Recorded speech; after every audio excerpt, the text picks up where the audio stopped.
നമസ്കാരം, ഞാൻ NGR നമ്പൂതിരി. നിങ്ങൾക്കെല്ലാവർക്കും എൻ്റെ ചാനലിലേക്ക് ഹാർദമായ സ്വാഗതം.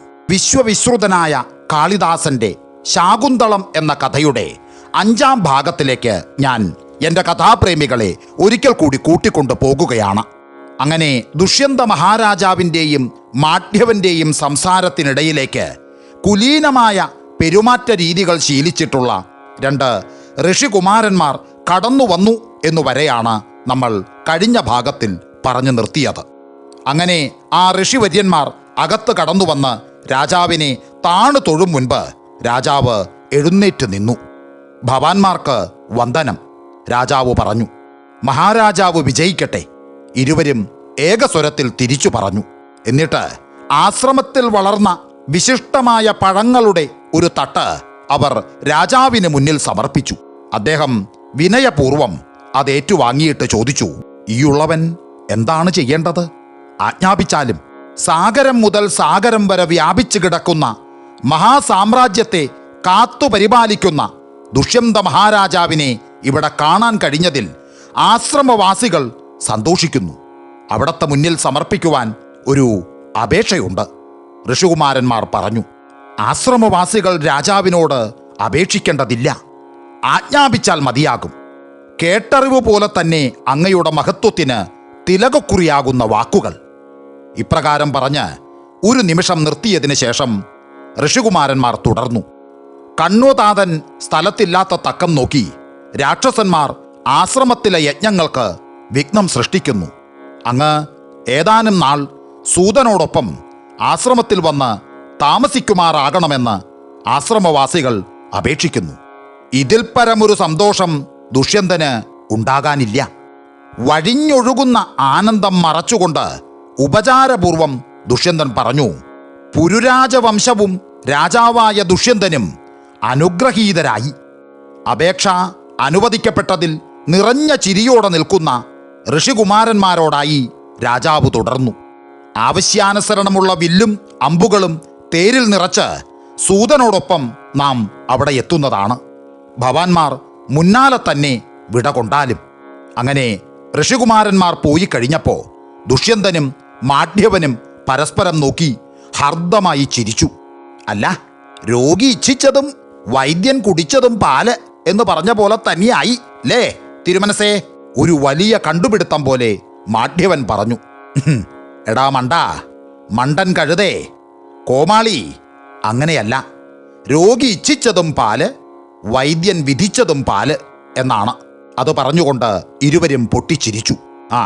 ശകുന്തളയെ കാണാൻ ആഗ്രഹം തോന്നുന്നുണ്ടെങ്കിൽ മാണ്ഡ്യവന് എന്നോടൊപ്പം വരാം, രാജാവ് പറഞ്ഞു. അതേ, പെരുത്ത ആഗ്രഹമുണ്ടായിരുന്നു അടിയന്. രാക്ഷസന്മാർ അവിടെ ഉണ്ടെന്ന് കേട്ടപ്പോ എല്ലാം അങ്ങോട്ട് ചോർന്നു പോയി. അതിന് താൻ എന്തിനു ഭയപ്പെടണം? എന്നോടൊപ്പം നിന്നാൽ പോരെ, ദുഷ്യന്തൻ പ്രോത്സാഹിപ്പിച്ചു.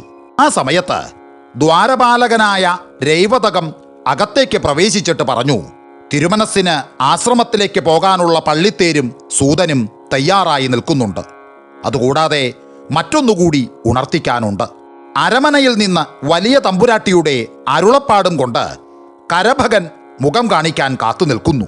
അല്ല, അമ്മ അയച്ചെന്നാണോ കരഭകൻ പറഞ്ഞത്? രാജാവ് ചോദിച്ചു. അതേ തിരുമനസ്സേ. എങ്കിൽ വേഗം അകത്തേക്ക് കൂട്ടിക്കൊണ്ടുവരൂ. അങ്ങനെ കരഭകൻ കടന്നുവന്ന് ആദരപൂർവം വണങ്ങി നിന്നുകൊണ്ട് പറഞ്ഞു, തിരുമനസ്സേ, വലിയ തമ്പുരാട്ടിയുടെ അരുളപ്പാട് ഇപ്രകാരമാണ്. വരുന്ന 4-ാം നാൾ എൻ്റെ നോമ്പ് കാലം കൂടുകയാണ്. അതിന് ഉണ്ണി തീർച്ചയായും വരണം എന്നാണ് അമ്മ തമ്പുരാട്ടിയുടെ കൽപ്പന. ഇത്രയും പറഞ്ഞ് കരഭകൻ വിരമിച്ചു. ഇവിടെ തപസ്വികളുടെ കാര്യം, അവിടെ ഗുരുജനങ്ങളുടെ ആജ്ഞ, രണ്ടും ഒഴിവാക്കാനാവതല്ല. എന്താണിപ്പോൾ ചെയ്യേണ്ടത്? രാജാവ് ആത്മഗതം ചെയ്തു.